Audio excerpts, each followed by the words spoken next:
नमस्कार. आता बघा, भारतीय राजकारणात विधानसभा हे नाव तर सगळ्यांनाच माहिती आहे, बरोबर?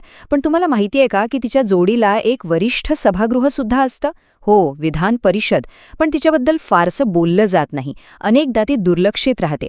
तर आज आपण याच जराशा रहस्यमयी वाटणाऱ्या सभागृहाबद्दल सविस्तर जाणून घेऊया. पण हा प्रश्न पडतोच की काही राज्यांमध्ये ही दोन दोन सभागृह का असतात, म्हणजे विधानसभा आणि विधान परिषद. याची गरज काय? यामागचं नेमकं कारण काय आहे? चला तर मग याच प्रश्नाचं उत्तर शोधूया. तर बघा, आपल्या देशात जशी केंद्रात लोकसभा राज्यसभा आहे, तसंच काही राज्यांमध्येही दोन सभागृह असतात. एक आहे विधानसभा, जिथे आपण निवडून दिलेले प्रतिनिधी म्हणजे आमदार थेट निर्णय घेतात, आणि दुसरं म्हणजे विधान परिषद, जी खरं तर या निर्णयांवर एक नजर ठेवण्याचं किंवा त्यावर पुन्हा एकदा विचार करण्याचं काम करते. मग नक्की काय आहे ही विधान परिषद? अगदी सोप्या भाषेत सांगायचं तर हे राज्याच्या कायदेमंडळाचं एक सिनियर किंवा वरिष्ठ सभागृह आहे. पण इथे एक महत्त्वाची अट आहे. याची सदस्य संख्या त्या राज्याच्या विधानसभेच्या 1/3पेक्षा जास्त असू शकत नाही. आणि याच आकारमानाच्या मर्यादेमुळे आणि अर्थातच आर्थिक कारणामुळे प्रत्येक राज्यात विधान परिषद स्थापन केली जात नाही. आता सगळ्यात इंटरेस्टिंग भाग, यात सदस्य म्हणून कोण असतं? कारण हे खूपच रंजक आहे. बघा, विधानसभेसारखं नाहीये हे. इथले सगळे सदस्य थेट जनतेतून निवडून येत नाहीत. इथली सदस्यांची निवड प्रक्रिया आहे ना, ती खूपच वेगळी आहे. म्हणजे बघा, काही सदस्य थेट विधानसभेचे आमदारच निवडतात. काही सदस्य स्थानिक स्वराज्य संस्थांमधून येतात, जसं की नगरपालिका, जिल्हा परिषद वगैरे. तर काही जण चक्क पदवीधर आणि शिक्षकांच्या विशेष मतदारसंघातून निवडले जातात. आणि एवढंच नाही, तर कला, साहित्य, विज्ञान आणि समाजसेवा यांसारख्या वेगवेगळ्या क्षेत्रांतील तज्ज्ञांना राज्यपाल थेट सदस्य म्हणून नेमतात. त्यामुळे होतं काय की या सभागृहात अनुभवाची एक जबरदस्त विविधता येते. विधान परिषदेचं आणखी एक सगळ्यात मोठं वैशिष्ट्य म्हणजे हे एक स्थायी सभागृह आहे. म्हणजे काय? तर कायमस्वरूपी. विधानसभेसारखं हे कधी बरखास्त किंवा विसर्जित होत नाही. ते सतत कार्यरत असतं. मग प्रश्न पडतो की हे सभागृह कायमस्वरूपी कसं काय राहतं? तर यामागची जी रचना आहे ना, तीच खूप अनोखी आहे. बघा, इथल्या प्रत्येक सदस्यांचा कार्यकाळ असतो 6 वर्षांचा. पण दर 2 वर्षांनी 1/3 सदस्य निवृत्त होतात आणि त्यांच्या जागी तेवढेच नवीन सदस्य निवडले जातात. हे अगदी एका न थांबणाऱ्या चक्रासारखं आहे. यामुळे होतं काय की सभागृह कधीच पूर्णपणे रिकामं होत नाही आणि त्याचं कामकाज अविरतपणे सुरू राहतं. ओके, तर आता बघूया की विधान परिषदेचं सदस्य व्हायचं असेल तर नेमकी कोणती पात्रता लागते? तर सगळ्यात पहिली आणि महत्त्वाची अट म्हणजे अर्थातच भारतीय नागरिकत्व.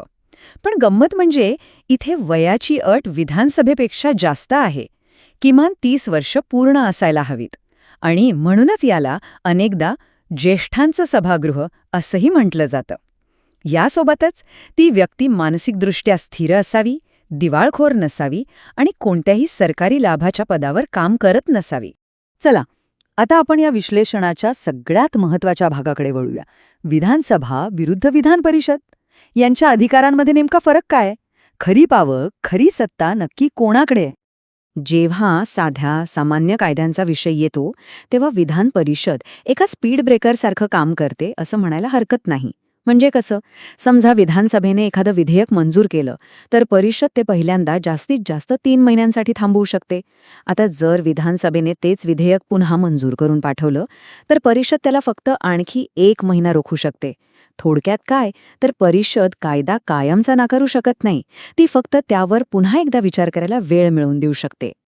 पण जेव्हा विषय पैशांचा येतो ना, तेव्हा मात्र सगळं चित्र एकदम पालटतं. इथे विधान परिषदेचे अधिकार खूपच मर्यादित होऊन जातात. आणि हा आकडा बघा, सगळं काही स्पष्ट होईल. 14, फक्त 14 दिवस. वित्त विधेयक म्हणजे मनी बिल हे फक्त आणि फक्त विधानसभेतच मांडता येतं. तिथून मंजूर झालं की ते परिषदेकडे येतं आणि परिषदेला त्यावर विचार करण्यासाठी मिळतात फक्त 14 दिवस. जर या 14 दिवसांत परिषदेने काहीच केलं नाही, तर ते विधेयक दोन्ही सभागृहांनी मंजूर केलं आहे असं आपोआप मानलं जातं. विषय संपला. तर मग या अधिकारांची विभागणी नेमकी कशी आहे याचा एक सारांश बघूया.